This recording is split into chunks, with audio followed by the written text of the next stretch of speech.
এই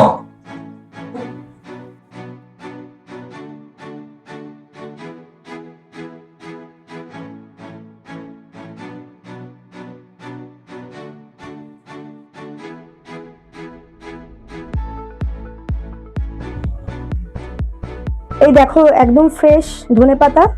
আজকে এই ধনেপাতা দিয়ে বড়া বানিয়ে আমি তোমাদের দেখাবো। ধনেপাতাগুলো একটু কেটে নিচ্ছি। ধনেপাতাগুলো প্রথমে পরিষ্কার করে ধুয়ে নিয়েছি। একটু ডাঁটি সমেতই কাটবো ধনেপাতাগুলো, একটু কেটে নিচ্ছি।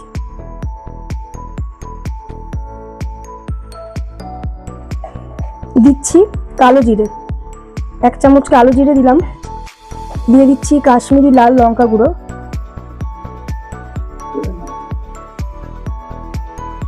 নুন, পরিমাণ মতো নুন। দিচ্ছি চালের গুঁড়ো, 2 চামচ চালের গুঁড়ো দিলাম। দিয়ে দিচ্ছি পেঁয়াজ লঙ্কা কুচিয়ে নিয়েছি, সেগুলো দিয়ে দিচ্ছি। আর দিয়ে দিচ্ছি বেসন, 2 চামচের মতো বেসন দিচ্ছি। এবার এগুলো খুব ভালো করে সবকিছু মিশিয়ে নেব। দিচ্ছি 2 চামচ ময়দা,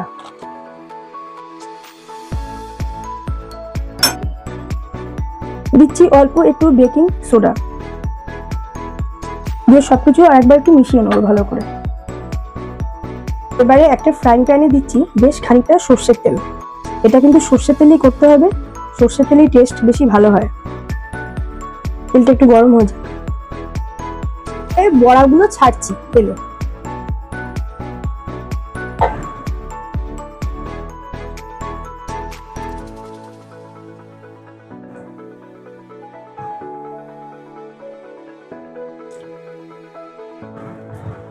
দেখো কি সুন্দর বড়াগুলো ভাজা হচ্ছে।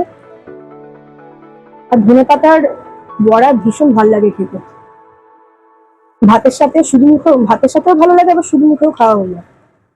অ্যাকচুয়ালি ভাত অব্দি এটা যেতে টাইম লাগে না, তার আগে খাওয়া হয়ে যায়। এত ক্রিস্পি, এত সুন্দর হয়।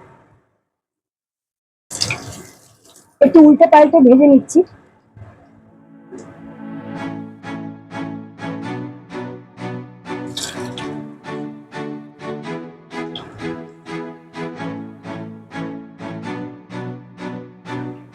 আর আঁচটা কিন্তু একটু মিডিয়াম আর হাই, এটা মানে কন্ট্রোল করে করছি। খুব বেশি হাই করলে আবার পুড়ে যাবে, মাঝে মাঝে এটাকে মিডিয়াম ফ্লেমেও রাখছি। ফ্লেমটা যদি মিডিয়াম করে ভাজো তাহলে ভেতরটা কিন্তু ভালোভাবে ফ্রাই করা হয়ে যায়, আর একদম হাই করে রাখলে কিন্তু পুড়ে যাবে।